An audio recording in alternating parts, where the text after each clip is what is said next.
जय हिंद एवरीवन। आप सबका आपके YouTube चैनल राष्ट्रीय सेवा पे स्वागत है।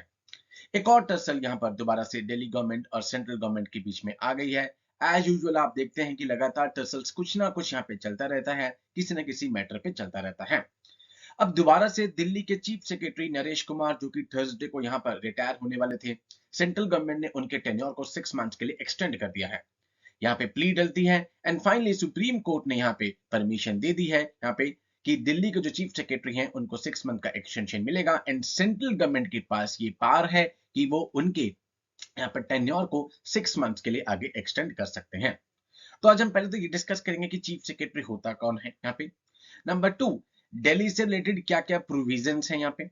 नंबर 3, सुप्रीम कोर्ट ने यहाँ पर क्या अपनी जजमेंट दी है इस मैटर के ऊपर। ये तीनों चीजें आज हम अपने सेशन में डिस्कस करने जा रहे हैं।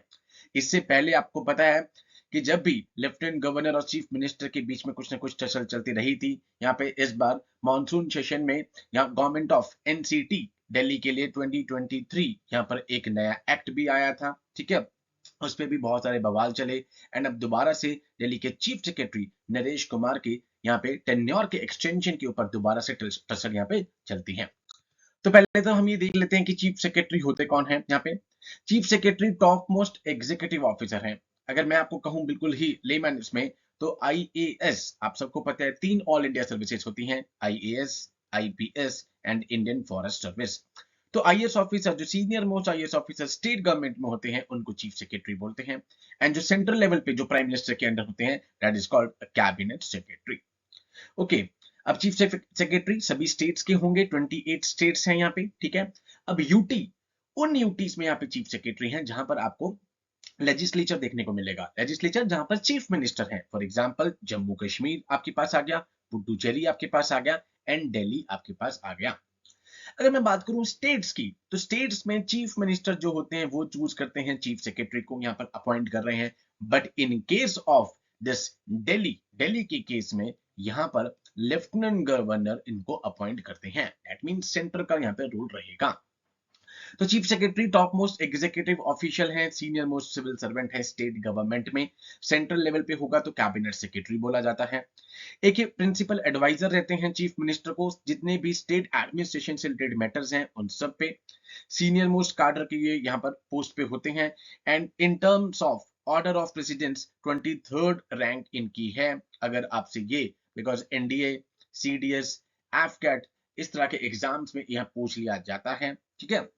एंड इनका कोई भी फिक्स्ड टेन्योर नहीं होता है। डन।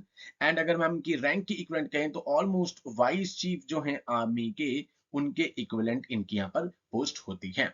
इससे पहले यूपीएससी ने सिविल सर्विस में प्रीलिम्स में क्वेश्चन पूछा था रिगार्डिंग द अपॉइंटमेंट, ठीक है। तो चीफ मिनिस्टर यहाँ पर अपॉइंट करते हैं in case of the state, but in case of the Delhi यहाँ पे लेफ्टिनेंट गवर्नर अपॉइंट करते हैं। नाउ कोर्ट ने क्या कहा है कि सेंट्रल गवर्नमेंट के पास पावर है चीफ सेक्रेटरी जो है दिल्ली गवर्नमेंट के, यहाँ पे उनको अपॉइंट करने की। एंड वो पावर, वो उनको ये भी पावर दे रही है कि उनकी यहाँ पर टेन्योर को अगर एक्सटेंड करना है, उनकी टर्म को अगर एक्सटेंड करना है। तो एक बेंच बैठा यहाँ पे चीफ जस्टिस, जिसमें खुद थे D Y Chandrachud, justice J B Pardiwala and Manoj Mishra, ये तीनों यहाँ पर एक बेंच बैठता है, जिन्होंने रिजेक्ट कर दिया है दूसरी प्ली को जो दिल्ली गवर्नमेंट की तरफ से डाली गई थी कि भाई यूनियन गवर्नमेंट के पास पावर नहीं है चीफ सेक्रेटरी की टर्म को यहाँ पर एक्सटेंड करने की। इवन उन्होंने ये भी कहा यहाँ पे, जो प्ली डली थी कि स्टेट गवर्नमेंट में चीफ मिनिस्टर से कंसल्ट किया जाता है, बट उसके बाद यहां पर सोलिसिटर जनरल ने कहा कि जो एगमुट कैडर होता है, एक तो स्टेट कैडर होता है, एक एगमुट कैडर होता है जो यूटीज में है, तो यूटीज में स्टेट गवर्नमेंट को सेंट्रल गवर्नमेंट ही रीड किया जाता है। इसीलिए सेंट्रल गवर्नमेंट के पास पावर है कि वो यहां पर उनकी यहाँ पे जो टेन्योर है उसको एक्सटेंड कर सकते हैं। बेंच ने यह भी कहा कि 3 सब्जेक्ट्स जो हैं वो कॉन्स्टिट्यूशनली एक्सक्लूड किए गए हैं। आप सबको तो पता है दिल्ली में Delhi government public order, police, land, इन सब पे लॉ नहीं बना सकती है। इसीलिए ये एक्सक्लूडेड मैटर्स भी चीफ सेक्रेटरी को डील करने होते हैं। ये नहीं है कि चीफ सेक्रेटरी इन 3 मैटर्स को डील नहीं करेगा, chief secretary has to deal the excluded matters also, यहां पर ये बेंच ने बोला है। उसके बाद सेंट्रल गवर्नमेंट ने यहाँ पे कहा है कि हमने रूल नंबर 16 जो ऑल इंडिया सर्विसेज का है, डेथ कम रिटायरमेंट बेनिफिट 1968 को यूज किया है, जिसमें हमारे पास पावर है कि हम इनकी टर्म को आगे एक्सटेंड कर सकते हैं। So the term can be extended for a period of 6 months on the recommendation of state government with the prior approval of the central government. ये स्टेट के केस में होता है, but solicitor general Tushar Mehta ने कहा कि ठीक है, आप सही बोल रहे हो, बट एगमेंट का ऑर्डर की जब बात आएगी, यूटीज की बात आएगी, तो स्टेट गवर्नमेंट को ऐसे पढ़ा जाएगा एज अ सेंट्रल गवर्नमेंट। इसीलिए सेंट्रल गवर्नमेंट के पास अपॉइंटमेंट के साथ साथ यहाँ पे उनके टेन्योर को एक्सटेंड करने की भी पावर है। Now 45 section 45 clause A sub clause D GNCTD act अभी पास हुआ था 2023।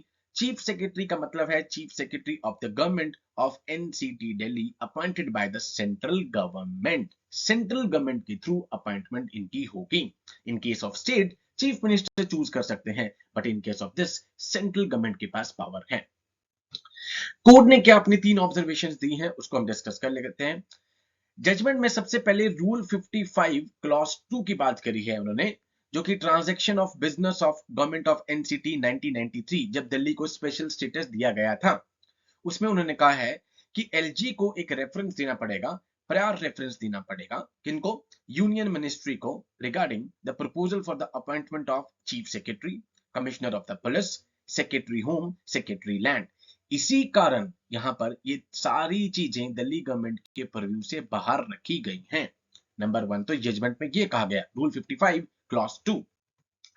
उसके बाद उन्होंने ये कहा कि since chief secretary excluded matters के ऊपर भी काम कर रहा है, यहाँ पे उसकी एडमिनिस्ट्रेशन भी देख रहा है, तो सेंट्रल गवर्नमेंट के पास ये पावर है कि वो चीफ सेक्रेटरी को अपॉइंट कर सकते हैं। उसके बाद उन्होंने बेंच ने रूल नंबर 16 को दोबारा से बताया, ऑल इंडिया सर्विसेज रूल्स जो कि अप्लाई होते हैं on the officers of NCT and in relation with that, कि भाई रूल नंबर 16 क्योंकि इनके ऊपर अप्लाई होता है, वो यहाँ पे पावर दे रहा है सेंट्रल गवर्नमेंट को कि वो अपॉइंटमेंट के साथ उनके टेन्योर को एक्सटेंड भी कर सकते हैं।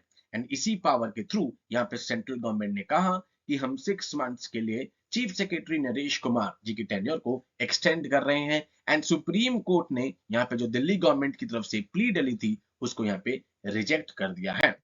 तो आप देख रहे हैं कि लगातार कुछ ना कुछ टसल चलती जा रही है। यहाँ पे पहले आपने देखा 4-5 महीने पहले लेफ्टिनेंट गवर्नर चीफ मिनिस्टर की पावर के ऊपर सवाल आया, उसमें यहाँ पे एक बिल आता है 2023 जिसमें लेफ्टिनेंट गवर्नर के पास यहाँ पे पावर आ जाती है। ऑल्दो एक कमेटी बनाई गई है उसमें, बट कहा गया है कि मेजोरिटी से जो डिसीजन आएगा वही लिया जाएगा। एंड इन केस वो लेफ्टिनेंट गवर्नर को लगता है कि ठीक नहीं है तो लेफ्टिनेंट गवर्नर पावर्स को यूज कर सकते हैं।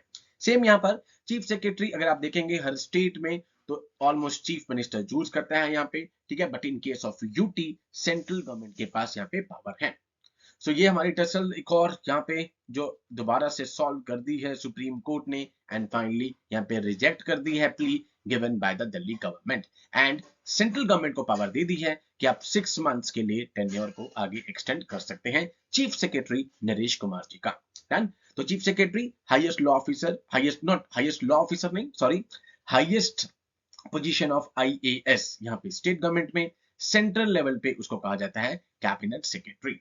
लॉ ऑफिसर अगर मुंह से निकल ही गया है तो स्टेट लेवल पे जो हाईएस्ट लॉ है that is called advocate general, and central level पे अटॉर्नी जनरल कहा जाता है। So with these words I conclude my today session. जय Hind to all, take care.